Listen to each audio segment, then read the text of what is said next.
What's up, everybody? This is Lee Maurice, and we are taking a look at the Accelerate patch. As you can see here, you can watch the video on their official channel if you want, or you can watch it from in-game. But this patch adds some amazing changes, specifically for free-to-play players. They're really going to like this patch, I think. So, let's get right into it. First off, 27 new weapon variants. Check this out. We go into primary weapons or secondary or even belt item, and they have now new weapon variants, which are pretty cheap. Check out this price. They're anywhere from 4,800 XP to 18,000 XP, which is a lot cheaper than the 75 to 100k they were for the other weapons.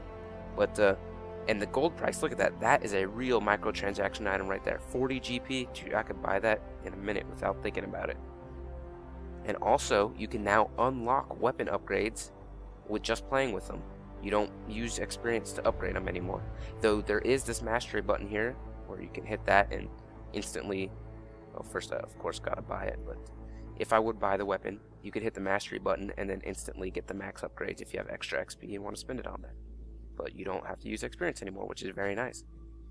They've also added 2 new maps, but before we get into the 2 maps, they're capture and hold maps, we'll just take a quick look at all the weapon variants. Starting with Pathfinder, we have the new dueling spin fuse as a primary weapon. Increased damage, slightly smaller explosion radius.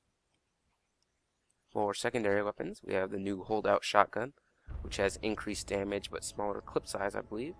Oh, there we go. And for belt items, they have the compact nitron, which less knockback, but you have more ammo, so that's a nice trade-off. I think that's it for Pathfinder. Though they did add some new perks, I think 2 new perks. You can take a look at those for yourself. Sentinel, primary weapons. The new BXT-1A rifle, more damage.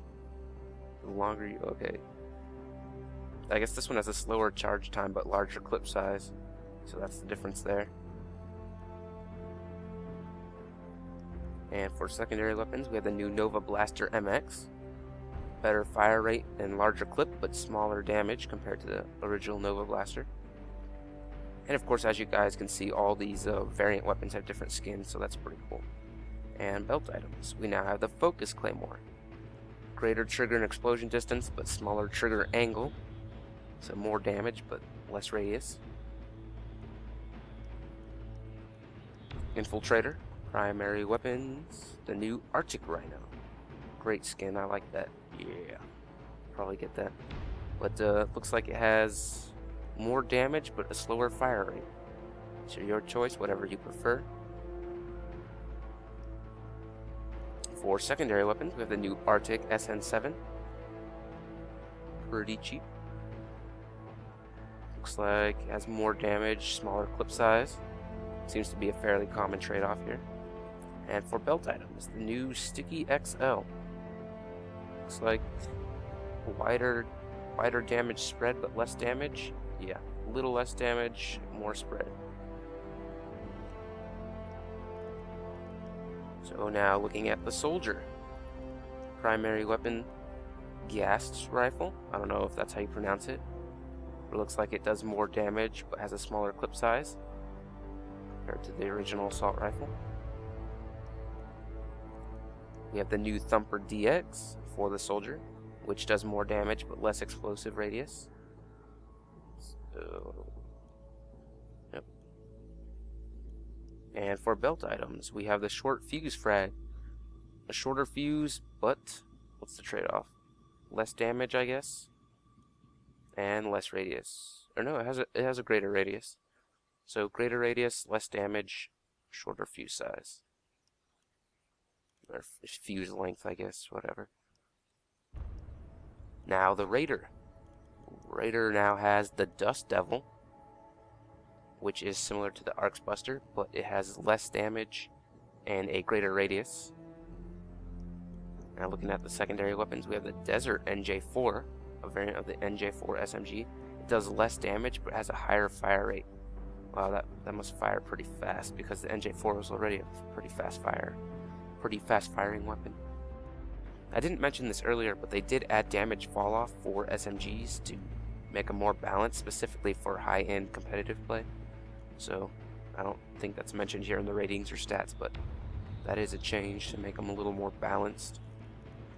So now looking at the belt items for the Raider, we have the EMP XL, greater radius, I guess, and probably less damage. Yep. Now for the Technician, primary weapon, the new Rockwind Technician SMG, which has more damage but a smaller fire rate and smaller clip size, looks like. Yep. And for secondary weapon, we have a long range repair tool.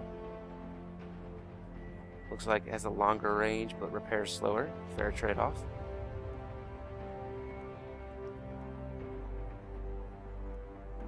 And for the belt item, we have the new Technician Quick Fuse. So it's a shorter fuse, wider explosion radius, but less damage. He long ago had his eyebrows singed off. Nice. Oh, there we go. And the Juggernaut. And here we have the Fusion Mortar Deluxe. Faster projectile and more damage, but smaller explosion radius, as you can see here. That is an amazing skin, by the way. For secondary weapons, we have the new Spin Fuser MKX. Looks like it does more damage, but has a smaller radius. And we now have the Heavy AP XL. More damage, but poor against armored targets. Oh, it's larger explosion radius. So similar to this, but less damage, more explosion radius. And for Doombringer, we have the new Chain Cannon. What the crap? I like that skin. While not technically a cannon, it has larger rounds and more damage, but I'm gonna guess lower fire rate. Yep.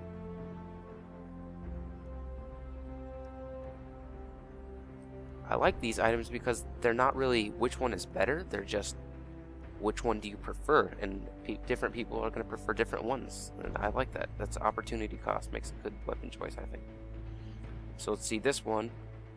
Holy crap, this has a dumbfire rocket that travels in a straight line.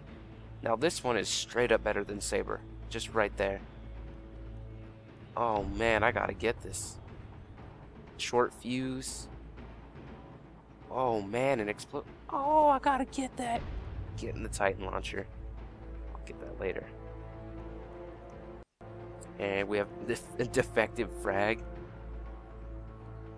A larger explosion radius, but less damage, I guess.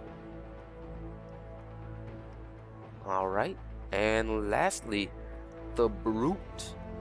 His primary weapon is the devastating Spin Fuser. I guess a larger explosion radius and a larger direct hit damage. What's the trade-off? I'm not sure what the trade-off. Oh, a little less damage overall. Just doesn't show. Well, I guess it does show in the thing. I just wasn't paying attention. And for the secondary weapon, we have the Hammer, which is a variation on the Auto Shotty. Looks like it has more damage but a smaller clip size. And finally, the new Extended Fractal. Ooh, that looks cool. Longer duration, but less damage per blast. So there you have it, guys. Those are the new weapon variants available in this patch. And take a quick look at the new map. We have the new... Actually, I guess it's not in this, so I can't really take a look, but we have two new Capture and Hold maps. I'm not sure if anyone actually plays Capture and Hold, but the two new maps are Tartarus and Sulphur Cove. So... yeah, that's pretty much it, guys. And there's a lot of balance changes, a lot. Too much to go into details with. I think it's the biggest balance update, balance change to date. So I'll just put the link to the patch notes in the description. And as always, if you have any questions, comments, or concerns, let me know. This has been Liber Reese, out.